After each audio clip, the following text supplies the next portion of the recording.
Hello সবাইকে, কেমন আছেন সবাই? ভালো আছেন তো? হ্যাঁ, আমিও মোটামুটি ভালো আছি। তবে এই রাখিগুলো দেখুন, বেশ সিম্পলের মধ্যে বেশ সুন্দর করার চেষ্টা করেছি। এটা পুরোপুরি কাস্টমাইজ করা হয়েছে এই রাখিগুলো। এই রাখি আমি যেমন ভিডিও পোস্ট করেছিলাম, যেমন বড় স্টোন দিয়ে, কড়ি দিয়ে, ভাই দাদা ময়ূরের স্টোন দিয়ে করেছিলাম।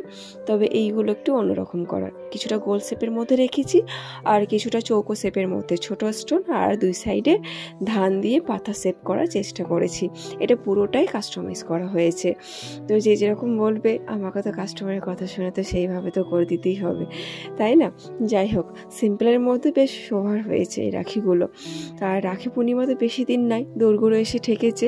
কেউ যদি ইন্টারেস্টেড থাকেন তবে আমাকে ঝটপট ইনবক্স করবেন, আমি সেইভাবে কাস্টমাইজ করে দেব। তো দেখুন রাখিগুলো কেমন হয়েছে। আর বেশি কিছু বলবো না, তো দেখতে থাকুন।